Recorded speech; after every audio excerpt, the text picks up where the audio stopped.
अविनाश।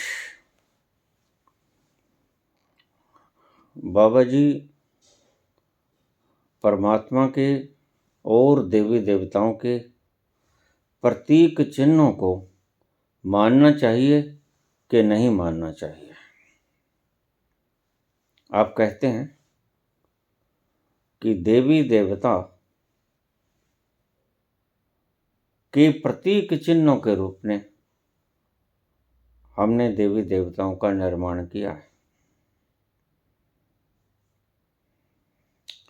अगर हाँ तो क्यों, और अगर ना तो क्यों?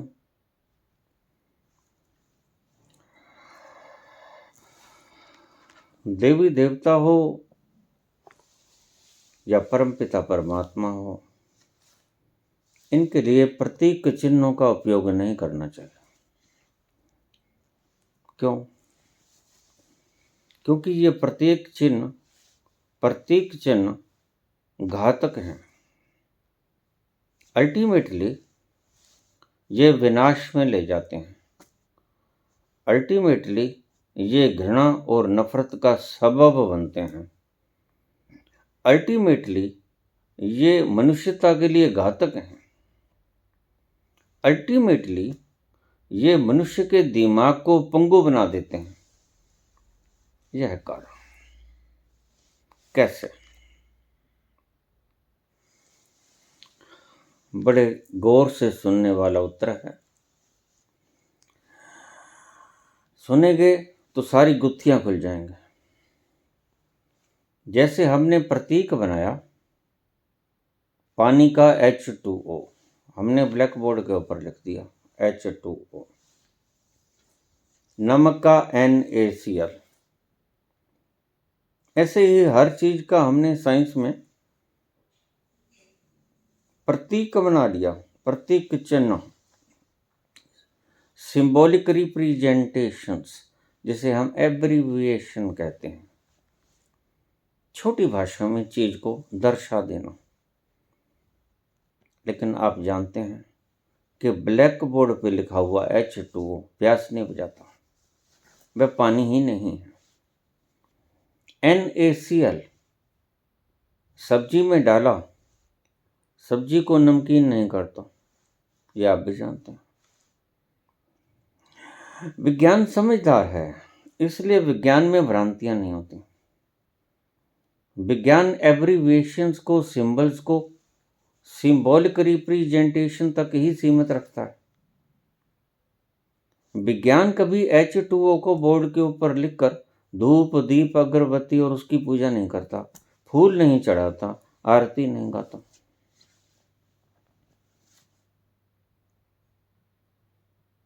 इसलिए विज्ञान समझदार है। विज्ञान ने इसीलिए इतनी तरक्की की और धार्मिक लोग इसलिए गर्क हो गए।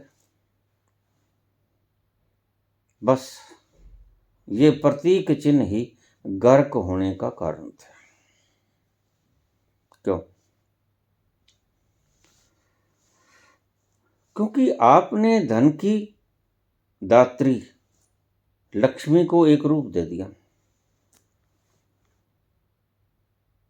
सवारी बना दी,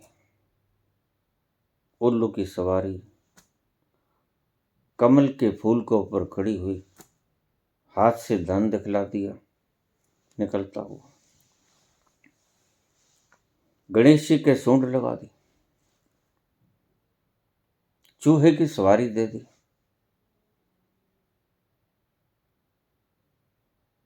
सभी देवी देवताओं को, दुर्गा को शेर की सवारी दे दी, शंकर जी को सांड की सवारी दे दी, कार्तिकों को मोर दे दिया। सभी को अलग अलग स्वरूप दे दिया और प्रतीक चिन्ह निर्धारित कर दिया। प्रतीक साइंस ने भी निर्धारित किए थे, प्रतीक धार्मिक लोगों ने भी निर्धारित कर दिया। अब साइंस वाले लोग तो नहीं भटके, लेकिन धार्मिक लोग भटक गए।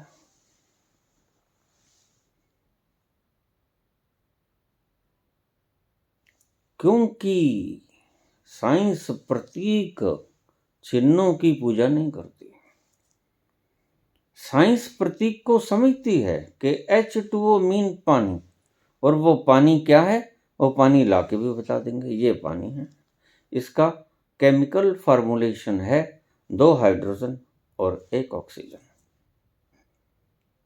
वो पूजा नहीं करेंगे।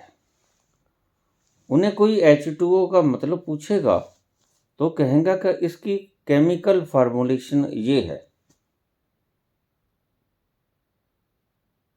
और इसका स्वरूप पानी को दिखा देंगे कि ये है स्वरूप उसका,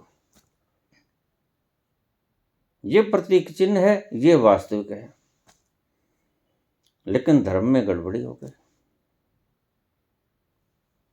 क्योंकि विज्ञान बाहर की पदार्थों को सिंबल कर रहा था,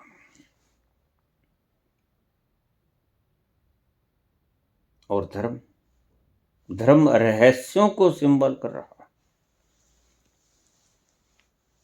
और पदार्थ तो सभी ने देखा है, नमक भी देखा है, पानी भी देखा है, और जितना भी आप चीज़ें बनाते हो, hydrochloric acid, nitrogen, nitric acid, sulphuric acid, इनके सब के फार्मूलेशन ये चीज़ें हैं।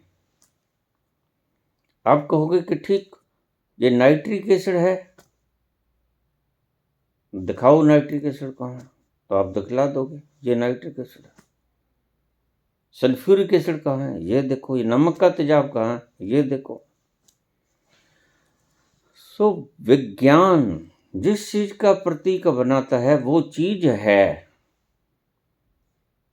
आपके मांगने से वो चीज पैदा कर सकते हैं। ये लो, ये है चीज और इसका प्रतीक है ये। बिल्कुल साफ और स्पष्ट जवाब है विज्ञान के पास, लेकिन धर्म के पास कोई जवाब नहीं। और जवाब नहीं और उसका प्रतीक बना दिया, बस यहीं उलझ गया धर्म। इसी उलझने के कारण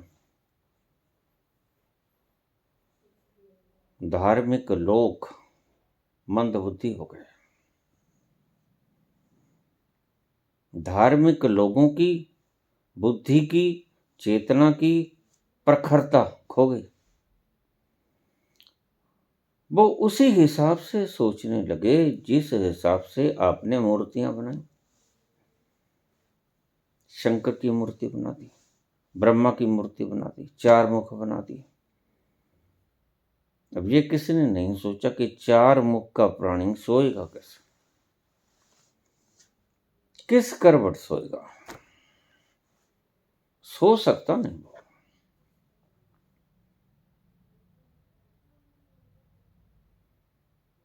ये आपने कभी नहीं सोचा।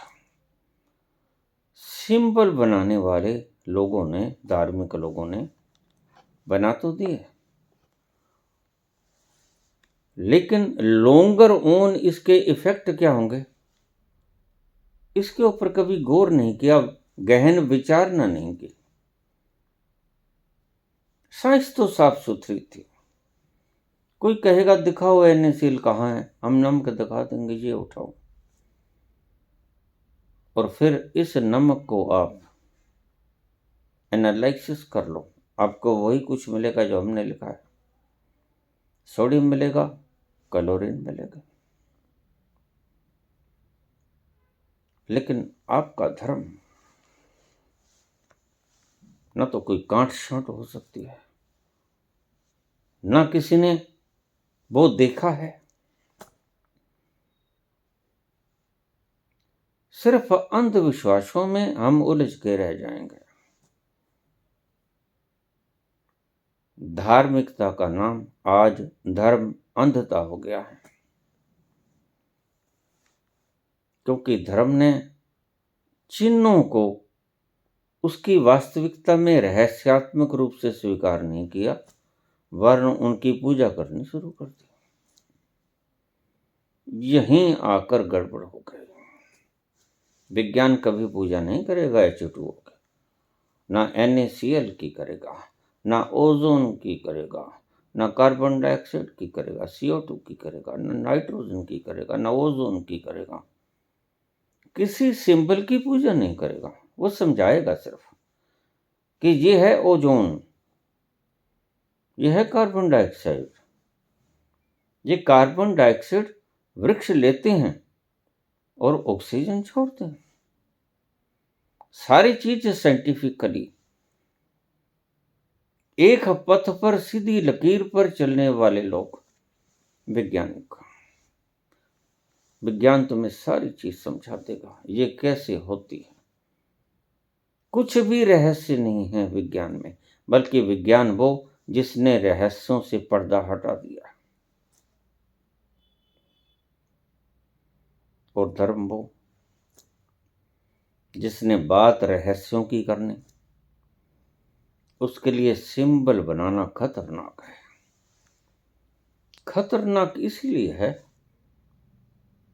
कि फिर किसी ने कोई रूप बना दिया, किसी ने 1000 हाथ लगा दिया, किसी ने कोई नाम रख दिया। यही तो झगड़ा है। भगवान का नाम रखने में, सिंबल रखने में, सिंबल है, नाम सिंबल है परमात्मा का। हमारे नाम भी सिंबल हैं, सिर्फ जानने के लिए। अगर आप मेरा नाम पुकारोगे तो ये नाम मैं नहीं हूं, ये सिंबल है, सिर्फ मुझे इंगित करने के लिए, मेरी पहचान है।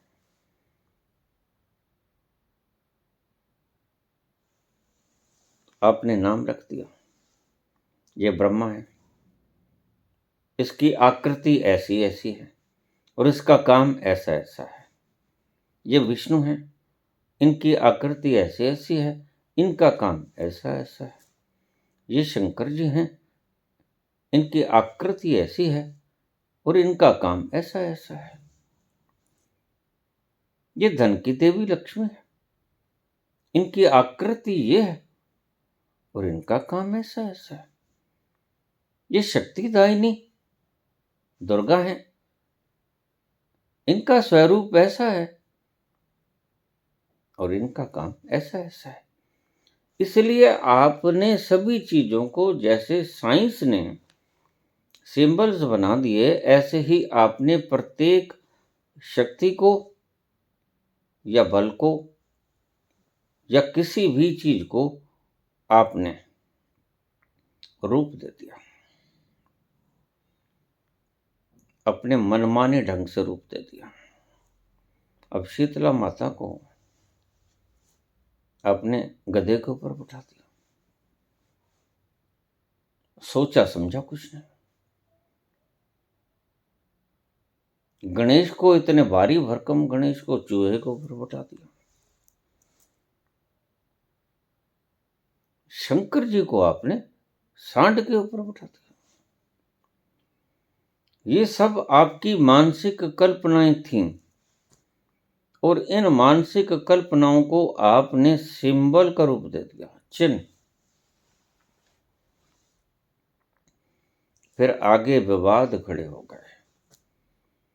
इसलिए धर्म तरक्की नहीं करता, धर्म निरंतर गर्त में चला जाता है। विज्ञान कभी झगड़े का कारण नहीं बनेगा। क्यों? क्योंकि विज्ञान बड़ा साफ सुथरा है। अगर कोई कहेगा कि ऐसा ऐसा केमिकल रिएक्शन में ऐसा ऐसा बनता है, तो दूसरा विज्ञानी कहेगा भी दिखाओ, और वो उसे करके दिखाएगा। लेकिन धर्म में तुम जो चाहे बकवास कर सकते हो, और क्या क्या बकवास नहीं की धार्मिक लोगों ने क्या क्या बकवास नहीं की। पुराणों में बकवास भरी पड़ी, पढ़ के देख लो। क्या सबक सीखेंगे पुराण को पढ़ने वाले लोग? ब्रह्मा ने अपनी पुत्री बनाई, और अपनी पुत्री पर कामातुर हो गए। ऐसी ऐसी कहानियां पढ़ोगे तो बच्चों के संस्कार क्या होंगे? वो गिरेंगे, गर्त में जाएंगे, और आप इन संस्कारों के ऊपर छाती फैला रहे हो, विश्व गुरु कहला रहे हो, अपना झंडा ऊंचा कर रहे हो।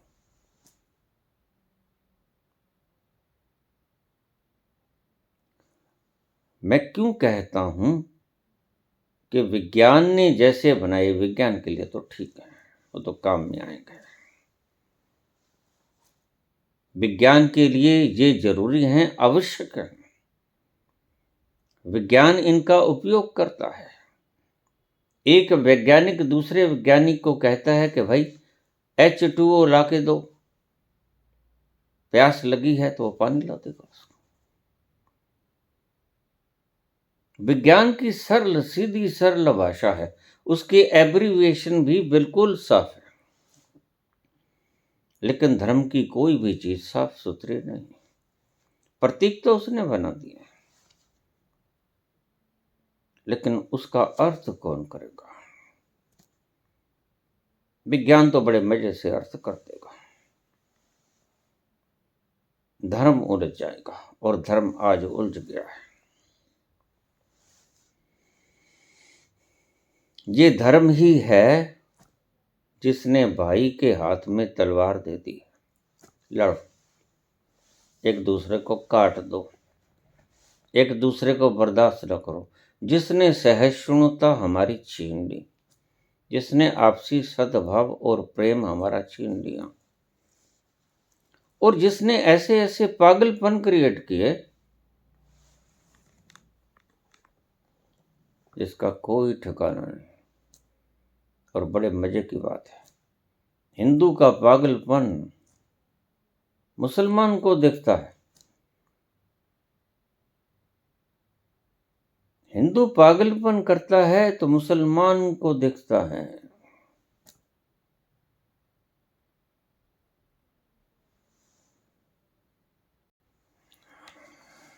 बुत परस्तों का निराला भगवान देखा है, खुद तराशा है और नाम भगवान रखा है। ये बुत परस्त दिखता है मुसलमान को, और मुसलमान की बात मूर्खता हिंदू को दिखती है। हिंदू कहेगा क्यों चढ़ मुल्ला बांग दे, क्या बहरा हुआ होता है? खुदा बहरा हुआ क्यों बांग देता है?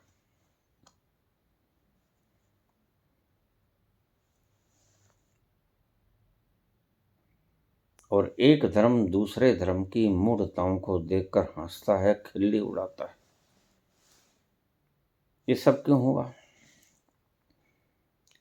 खिल्ली तक बात ही सीमित कहां रहती।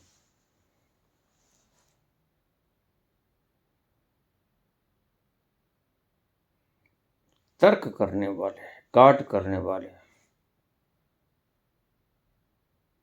सारी दुनिया में हंस रहे हैं, मजाक उड़ा रहे हैं।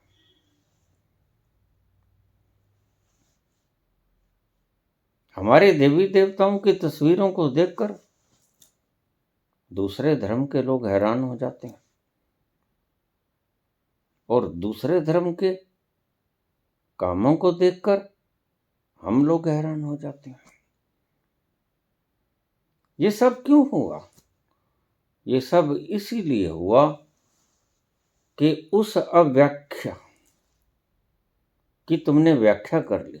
यहां तक तो ठीक था, चलो तुमने एक नाम रख दिया, अल्लाह, परमात्मा, अपने अपने नाम रख दिए, वाहेगुरु, गॉड, सब ने अपने अपने नाम रख दिए। ये तो ठीक था, सिंबॉलिक रिप्रेजेंटेशन हो गई। लेकिन मुश्किल कहाँ आई, द्वंद्व कहाँ आया, पेच कहाँ फंसा? जब उसने कहा कि बस अल्लाह ही नाम है। जब हिंदू ने कहा नहीं, भगवान ही नाम है, ईश्वर ही नाम है। तो फिर ऐसे भी महान पुरुष पैदा हुए जिन्होंने कहा ईश्वर अल्लाह तेरे नाम, लेकिन नाम कौन सा एक था? नाम तो और बहुत है। फिर वाहेगुरु कहाँ जाएंगे, फिर गॉड कहाँ जाएंगे? विवादों का विषय बन गया जो आपने चिन्ह रखे। हालांकि ये चिन्ह थे, और ये चिन्ह बिगड़ते बिगड़ते बिगड़ते बिगड़ते कहाँ आ गए? अब आप देख लो कितनी कुरूपता आ गई इनमें। और फिर इन चिन्हों की खिल्ली उड़ी, और खिल्ली उड़ी तो गुस्सा आया, गुस्सा आया तो खंडन मंडन हुआ, खंडन मंडन हुआ तो यहां तक आया कि तीर खिंच गए, तलवारें खिंच गई, गर्दनें उड़ा दी गई, धरती लाल हो गई। ये हुआ किस वजह से? वो चीज जो देखी नहीं थी, वो चीज जो कभी किसी ने देखी नहीं थी। ना हिंदू ने देखे देवता, ना मुसलमान ने देखे फरिश्ते,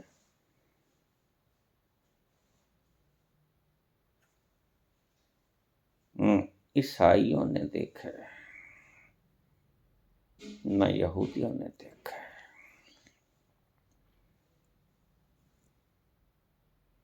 ना सिखों ने देखे कि क्या बोल के गए हैं बाबा, इनका असली रहस्य क्या है। क्या इस धार्मिक ग्रंथ को सिर पर उठाना ही काफी है?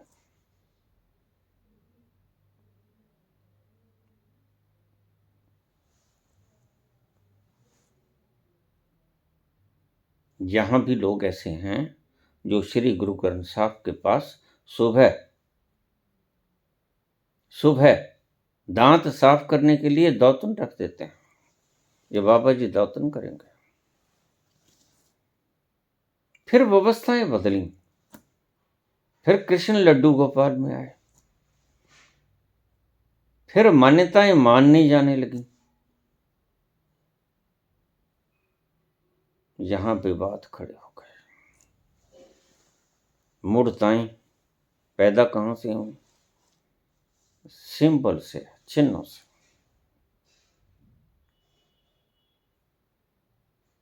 शास्त्र लिखे गए पूजने के लिए नहीं। तुमने कभी physics, chemistry, geology, botany, civics, political science की किताबों को धूप दीप किया है? पढ़ा है ना? पढ़ा है और हृदय में उतारा है, दिमाग में संजोया है, उसका विश्लेषण किया है।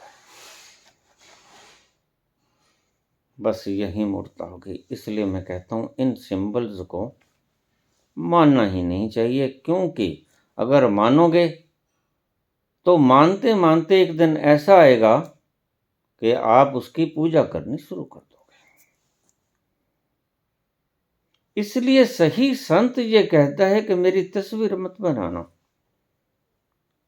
क्योंकि जब तुम मेरी तस्वीर बना लोगे तो फिर मैं तो चला जाऊंगा। ये देह तो नश्वर है, ये तो पंचभूत की बनी हुई है। या तो आप जला दोगे या दबा दोगे, दफन कर दोगे।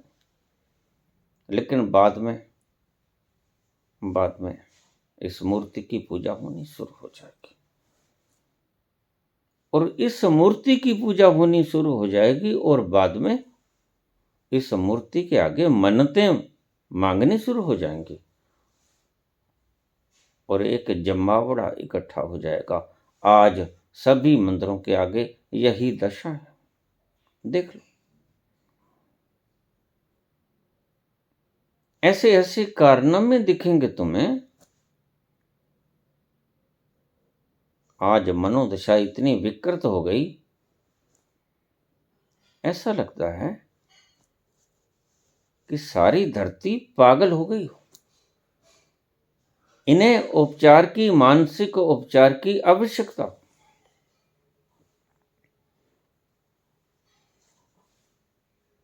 नई नई अफवाहें उड़ेंगी। अब हमारे यहां एक हनुमान जी का मंदिर है। हनुमान जी की पत्थर की मूर्ति के लिए एसी लगाया गया है। अब ये समझदारी की बात है क्या? सोच के बताइए। हनुमान जी की पत्थर की मूर्ति के लिए एसी लगाया गया है कि इनको गर्मी ना लगे। अब ये समझदारी की बात नहीं। अफवाहें उड़ाई जाती हैं कि इस मूर्ति ने दूध पीना शुरू कर दिया। जिस मूर्ति ने ऐसा करना शुरू कर दिया, अफवाहों का बाजार गर्म होता है और मान्यताओं पे मान्यताएं, मान्यताओं पे मान्यताएं गढ़ी जाती हैं। और फिर ऐसे ऐसे दृश्य पेश होते हैं, जैसा आपका मन कहता है वैसा बन जाता है। कहानियां गढ़ी जाती हैं। ये आपके शास्त्र सब कहानियों से भरे पड़े हैं और कहानियों में आपको बड़ी रुचि है, बच्चों की तरह। वैसे भी मानसिक तौर पे आप बचकाना ही हो, अभी प्रौढ़ नहीं हो गए। तो बच्चे कहानियां ही पसंद करते हैं और ये कथावाचक आपको कहानियां ही तो कहते हैं। कथा का अर्थ क्या होता है? कहानी। इन सिंबल को मानने से बचना। एक को मानना जिसको सभी संतों ने माना। एक को सुमरिए नानका, जो जल थल रया समाए, हु इज प्रेजेंट एवरीवेयर। उसी की पूजा करो, उसी को मानो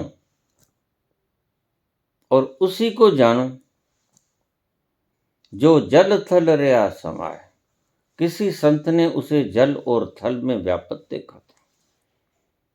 हर दिशा में वो नजर आया था। वो नजर आया तो संत ने कहा वो सब जगह है। और खुद में नजर आया, खुद का फैलाव दिखा तो मंसूर ने कहा अन अल हक। हमारे ऋषियों ने कहा अहम ब्रह्मास्मि, शिवोहम, मैं शाश्वत हूं। ये उद्घोष ऐसे ही नहीं कर दिए गए, ये सत्य है। लेकिन तुम्हारी सिंबॉलिक रिप्रेजेंटेशंस, एब्रीविएशंस, ये गलत है। अब इन बातों पर कोई रक्तपात नहीं होगा कि वह सर्वव्यापक है, वह सर्वज्ञ है, वह सर्वशक्तिमान है, वह एक है। कोई विवाद नहीं खड़ा होगा। सभी धर्म यूनानी मछली मानते हैं कि परमात्मा एक है, परमात्मा सर्वज्ञ है, परमात्मा सर्वशक्तिमान है, परमात्मा सर्वव्यापक है। सभी धर्म मानते हैं, यूनानी मछली मानते हैं, एक मत से मानते हैं। वह प्रेम स्वरूप है, सभी मानते हैं। वह चेतन है, सभी मानते हैं। वह सिर्फ सत्य है, सभी मानते हैं। वह आनंद स्वरूप है, सभी मानते हैं। अगर यहां तक रहता धर्म और सिंबल ना बनाता तो विज्ञान की तरह धर्म भी अपनी चरम ऊंचाइयों को छू लेता। विज्ञान ने तो बहुत तरक्की कर ली, लेकिन धर्म आज गर्त में गिर पड़ा। धर्म ने कहां ऊंचाइयां छूनी थी, चेतना के ऊंचे तलों पर विराजमान होना था, बजाय इसके वह गिर गया गड्ढों में। ये दुर्दशा क्यों हुई? इतना दीनहीन धर्म क्यों हो गया? सिर्फ इन एब्रीविएशंस के कारण, सिर्फ इन प्रतीकात्मक चिन्हों के कारण। अगर ये चिन्ह ना होते तो झगड़ा ना होता, और अगर चिन्ह को स्वीकार कर लिया होता तो भी झगड़ा ना होता। कोई कहता उसका नाम मैंने तो अल्लाह रख लिया, कोई बात नहीं। कोई कहता मैंने तो उसका नाम राम रख लिया, ठीक है। मैंने उसका नाम वाहेगुरु रख लिया, ठीक है। मैंने गॉड रख लिया, ठीक है। एक ही बच्चे को कोई चिंटू, कोई सुदीप, कोई पिंटू, कोई बच्चू, कोई छोटू, कोई नन्नू, अलग अलग नाम से पुकारता है, लेकिन बच्चा तो एक ही होता। हम प्यार से अपना अपना नाम दे देते हैं, लेकिन बच्चा वो ही है जिसको जो नाम भाया उसने उसी नाम से पुकार लिया। मुश्किल तो पैदा हो गई जब एक व्यक्ति ने ये जिद पकड़ी कि नहीं ये तो नन्नू है, दूसरे ने कहा नहीं फिर नन्नू तो नहीं है, ये तो चिंटू है, फिर तीसरे ने कहा चिंटू भी नहीं है, ये तो पिंटू है।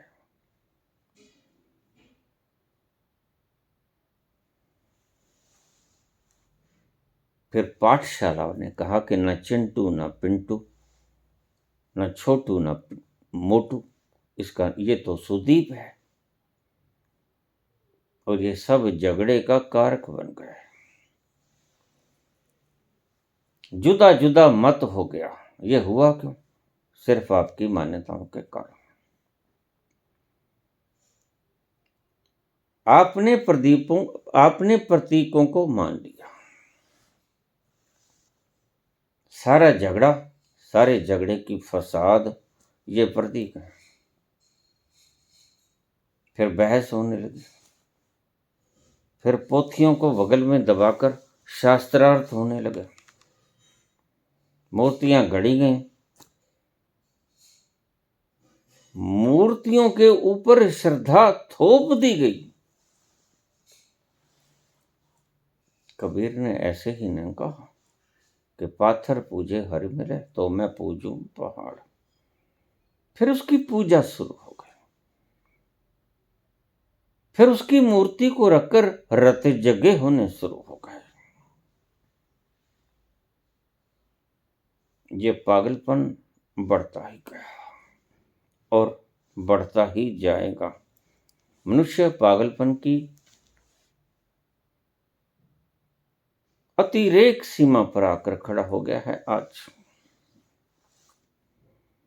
इसलिए अगर कोई संत पुरुष कुछ बोलता है तो उसको बोलने से पहले चुप करा दिया जाता है, और चुप कराने वाले वह बोलने वाला संत जानता है कि यह गलत है। बोलने वाला संत जानता है कि मैं ठीक बोल रहा हूं, लेकिन चुप कराने वाले मूर्ख ये नहीं जानते कि हम ठीक बोल रहे हैं। ये नहीं जानते कि हमारे पुरखों ने इसे गलत मान्यता दे दी, ये सिंबल्स हमने एक्सेप्ट कर लिए, यहीं से गलती की शुरुआत हो गई। ये सिंबल्स बनाने ही नहीं चाहिए थे, क्योंकि ये है ही नहीं। कभी किसी ने देखे? नहीं देखे। और अगर कोई कहता कि हमने देखे, वो झूठ बोलता है।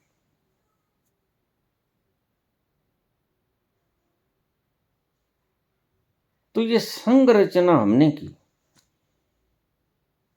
ये सूंड और पूछ हमने लगाई।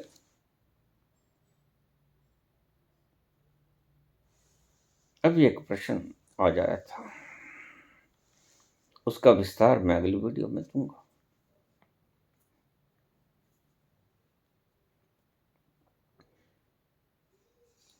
और उनके साथ कोई छेड़छाड़ करेगा, है तो ये नकली, न सूंड है न पूंछ है। लेकिन आज मान्यता इतनी गहरी हो गई कि अगर कोई बोलता है तो आपका वो चेहरा जो आपने आरोपित किया है वो खंडित होता है, टूटता है। इतने वर्ष हो गए, आप सूंड वाले की पूजा कर रहे हो, आप पूछ वाले की पूजा कर रहे हो, और पूछ वाले के दर्शन के लिए कितनी लंबी लंबी कतारें लगा लेते हो, और सूंड वाले की आप कैसे प्राण प्रतिष्ठा करते हो, कैसे विसर्जन करते हो। आज इस पागलपन की दशा में आकर आध्यात्मिकता ठहर गई है। जिस आध्यात्मिकता को आनंद के चरम उत्कर्ष पर होना चाहिए था, वो आज माटी के गड्ढों में रुढ़कर रह गई है।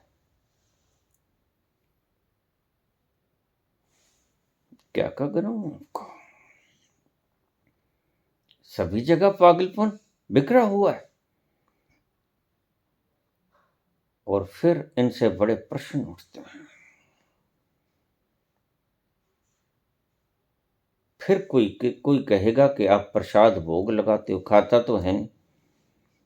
तो फिर पुजारी कहेंगे नहीं, ये खाता नहीं है, ये सूंघता है।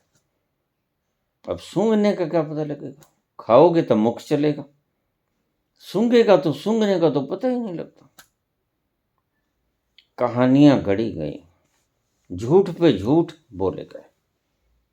एक झूठ हजार लाख झूठों को जन्म देता है। और आज हम उसी दशा में आके खड़े हो गए हैं कि हमने एक झूठ, जो हमने एक एब्रीवेशन पाला तो ठीक था, जैसे साइंस ने बना दिया H2O, वैसे ही हमने बना दिया कि परमात्मा इस रूप में आकर धन देता है, बना दिया। हालांकि ये कोई रूप नहीं है। फिर उसके बाद उसको सवारी भी चाहिए, उल्लू दे दिया। फिर उसके अर्थ निकाले जाने लगे। खुद ही उल्लू की सवारी दी लक्ष्मी को, खुद ही लक्ष्मी का स्वरूप बनाया, खुद ही उसको आसन दिया, और फिर उसके अर्थ होने लगे, रहस्य बताए जाने लगे, कहानियां गढ़ी जाने लगी। ये पंडित, पुजारी, मौलवी, ग्रंथी, ये सब बैठे कहानियां लिख रहे हैं, मन घड़ंत कहानियां लिख रहे हैं, सच्चाई कुछ भी नहीं। और जितनी कहानियां आप लिखोगे, एक बात समझ लो अच्छी तरह से, सत्य से उतने ही दूर होते जाओगे। जो आदि पुरुषों ने, जो हमारे गुरुओं ने शब्द बोले थे, हम उनको छोड़ दिए। हम शब्दों के ऐसे अर्थ किए जो विकृत हैं। हम मूल मंत्र का मात्र उच्चारण करते हैं। मेरे पास बहुत से व्यक्ति आ जाते हैं, बाबा मैं 28 मिनट में जपजी साहब का पाठ कर देता हूँ। क्या खास बात, कर देते हो, लेकिन ये बताओ कि जपजी साहब की कौन सी पौड़ी का रहस्य तुम समझते हो, ये मुझे बताओ। वो तुम, बाबा मुझे नहीं पता है। तो फिर तुम पढ़ने का क्या फायदा।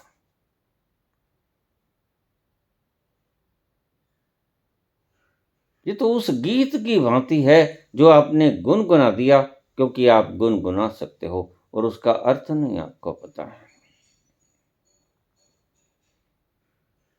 तो पूछा कि बाबा प्रतीकों को स्वीकार कर लेना चाहिए? नहीं, ये लड़ाई, दंगे, फसाद, कत्लो गारत, झूठ, कफर, तूफान, बेईमानी, हर चीज का प्रतीक ये सिंबल ही है।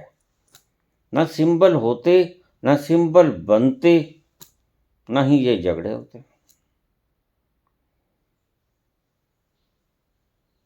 सिंबल बने तो झगड़े शुरू हुए। इसलिए सनातन धर्म जो अपने आप को सर्वश्रेष्ठ कहता है, उसके दो रूप हैं, ध्यान से समझना। एक रूप तो वो जो सिंबल नहीं बनाता, वो तो सच को देखता है। वो सच जो वास्तव में आप हो, उसको खोजो। संत उसी सत्य की तरफ इशारा करते हैं, अपने आप को जानो, know thy self, who are you, self remembering. एक पक्ष सनातन का वो है, ये असली पक्ष है। ये असली पक्ष के अंदर गीता आ जाती है, ये असली पक्ष के अंदर उपनिषद आ जाते हैं, ये असली पक्ष के अंदर सारे ऐसे संत आ जाते हैं जिनकी वाणी मिलती है आपको। गुरु ग्रंथ साहब में कितने ही संतों की वाणियां हैं, कितने ही भक्तों की वाणियां हैं, गुरुओं की वाणियां हैं, और ये सब जो बोले वो अपने अनुभव से बोले, ना लिखा लिखाया बोले, ना पढ़ा पढ़ाया बोले, खुद उतरे अपने भीतर, उस मुकाम तक पहुंचे और बाहर आके बोले। एक पहलू तो ये है संतों का, अनुभवियों का, जो सिर्फ वो कहते हैं जो उन्होंने खुद देखा। मैं कहता आंख देखे, बस एक वर्ग तो वो आ गया, और दूसरा वर्ग वो आ गया जिसकी आप बात कर रहे हो, प्रतीक चिन्हों को मानने वाला। राम चले गए, राम की मूर्ति बना दी, राम किसी ने देखे नहीं, हाथ में धनुष बाण पकड़ा दिया,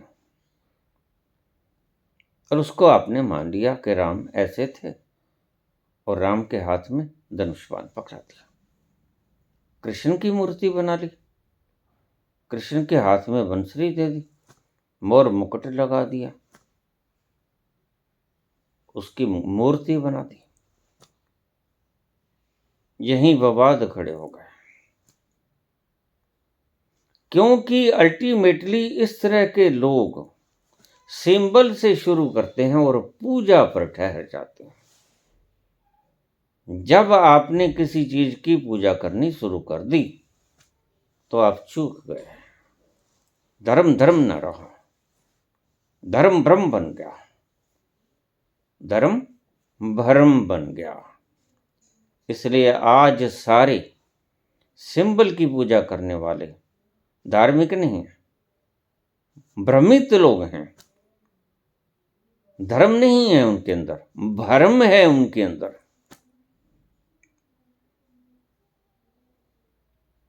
असल उन्होंने ना जाना, ना देखा, ना उनके बाप दादों ने जाना, ना देखा। जैसा उनके बाप दादे मानते थे वैसे पुत्र और पोतों ने मानना शुरू कर दिया। बस इसी को धर्म कहते हैं। मान्यताएं ही उनके हिसाब से धर्म हैं। ये दो वर्ग हो गए, एक मान्यताओं को मानने वाले,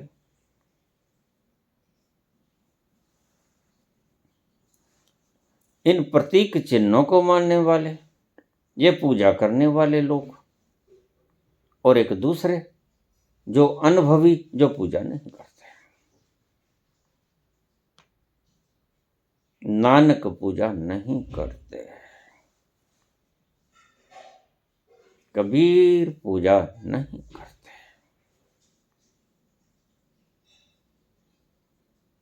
ये वो लोग हैं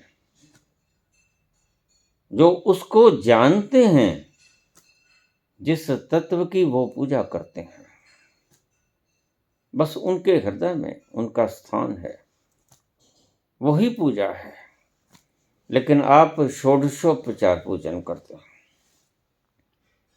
सारी विधि समेत, सारी सामग्री रखते हो, अक्षत धूप दीप सब रखते हो, भोग लगाते हो।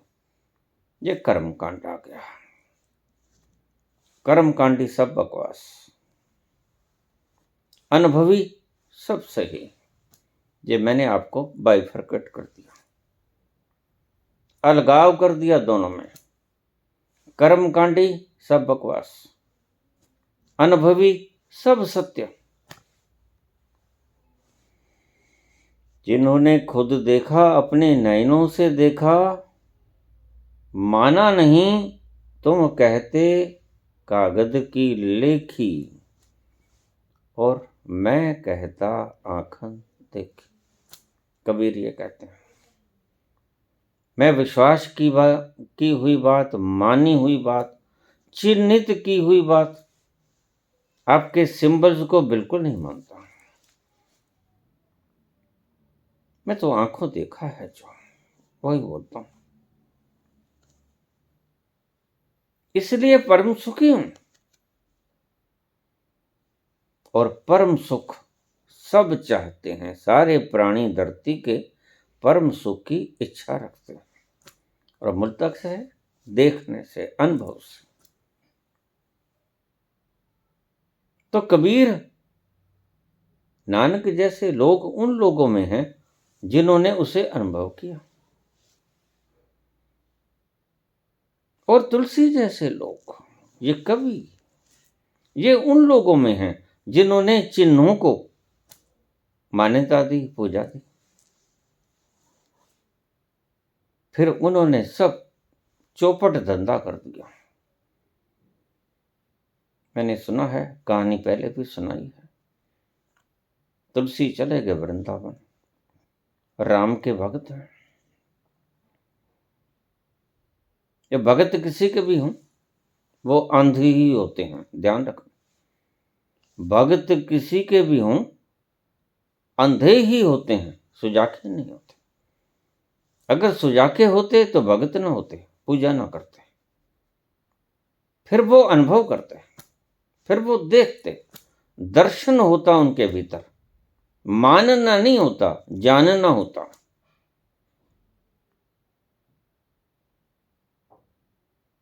तो चले गए, लोगों ने कहा यहां प्रसिद्ध मंदिर है कृष्ण का, आपको दिखा लाएं, बड़ा भव्य मंदिर है। तुलसी कहने लगे बिल्कुल चलेंगे, बिल्कुल। एक ही तो विष्णु के अवतार है, राम भी विष्णु के अवतार, कृष्ण भी विष्णु के अवतार, लेकिन खुद हैं राम भगत। अब मानते हैं कि विष्णु के ही अवतार हैं दोनों, फिर फर्क क्या रहेगा। चले गए, कृष्ण की मूर्ति लगी थी, बंसुरी हाथ में थी, मोर मुकुट लगा हुआ था।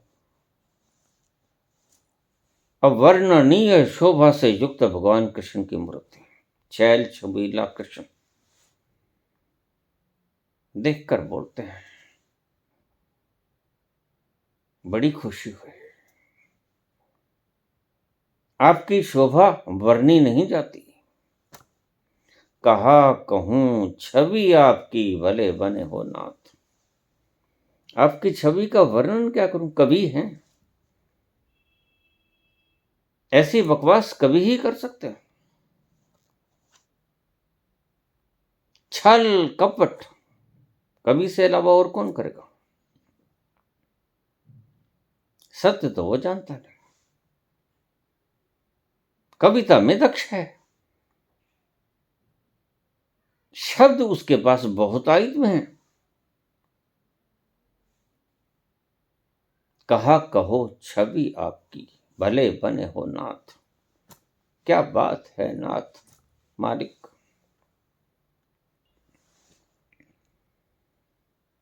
अपने अल्फाज, क्योंकि वोकैबुलरी बहुत ज्यादा होती है इन लोगों के पास, और वोकैबुलरी से ही ये लोगों का मन मोहते हैं।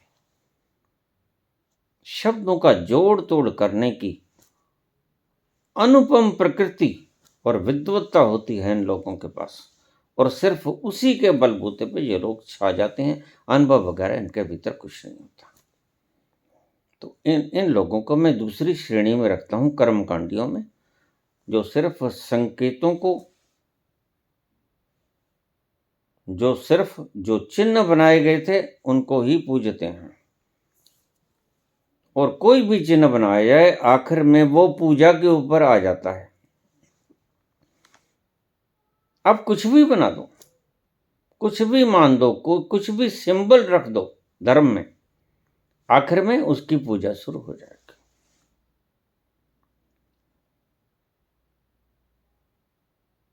तुलसी मस्तक तब निभे। अब अगर इतने ही भले लग रहे हैं और नाथ हैं, मालिक हैं, तो फिर शर्त काहे की? लेकिन माथा नहीं नमाऊंगा।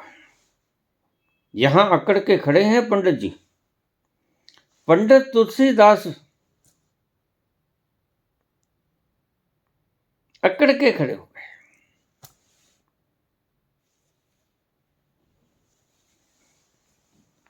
कि शीश नहीं नमाऊंगा। अब बना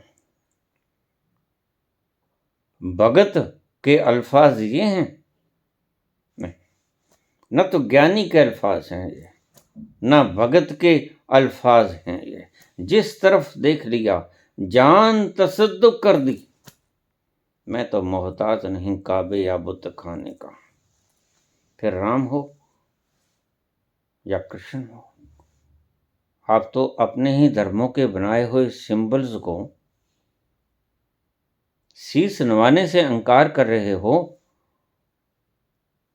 तो उस मुकाम पे कहां पहुंचे, कब पहुंचे, जहां इस्लाम और ईसाइयत और सिखिज्म और सनातन ये इकट्ठा हो जाता है और उसमें प्रवेश सारे धर्म कर जाते हैं। वहां तक आप कब पहुंचे जब आप एक विष्णु के दो अवतारों के बीच में भेद कर रहे हैं और महिमा मंडन कर रहे हैं। खैर ये तो कवि है, कवि तो महिमा मंडन करना जानता है और यही उसके पास पूंजी है और इसी से ही वो लोगों को ठगेगा। और उसके पास है भी क्या? वो राम कथा कहे, कृष्ण कथा कहे, जो अपने अल्फाज से तुम्हें मंत्रमुग्ध करके ठगेगा। इसे कहते हैं मीठी ठगी। जानते कुछ नहीं। राम क्या है पता नहीं, कृष्ण क्या है पता नहीं। तो एक वर्ग ये आ गया, तुलसी मस्तक तब निभै जब धनुष बाण हो हाथ।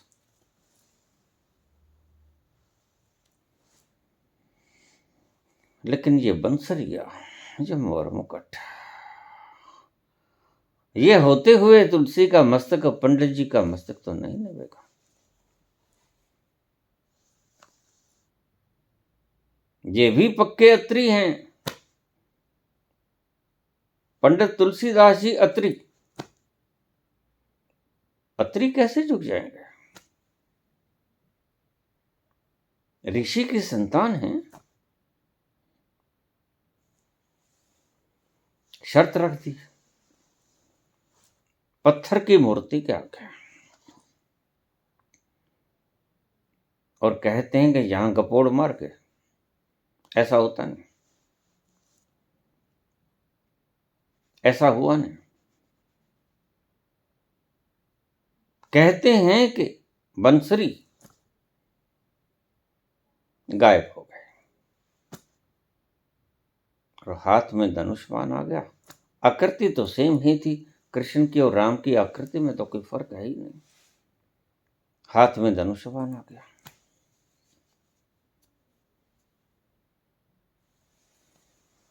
वही प्यारी छवि कृष्ण की, नीलांबुज श्यामल कोमलांग।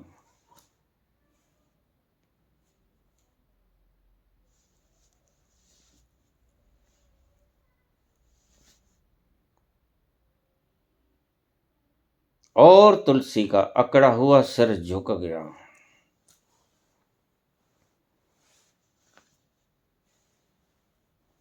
ये कहानी ठीक नहीं। जहां भक्ति की जरा भी सुगंध नहीं आती, यहां अहंकार की घनी बदबू आ रही है। इसलिए मैं तुलसी को सदा ही नकारता रहा हूं। कितने अच्छे अलंकार उसने प्रयोग किया, कितनी अच्छी उसकी पुस्तक 24 घंटों का खंड पाठ रखा जाता हूं, लेकिन वो तो गया और वो अपने पीछे का दुर्गंध छोड़ गया, जिस दुर्गंध को श्री रामचरितमानस कहते हैं। और आप उसका पाठ कर करके आज बड़े अपने आप को धन्यभागी समझ रहे हो। कुछ नहीं मिलता। जब तुलसी को ही कुछ नहीं मिला, तुम्हें क्या मिलेगा? तो एक वर्ग ये था, एक वर्ग ये था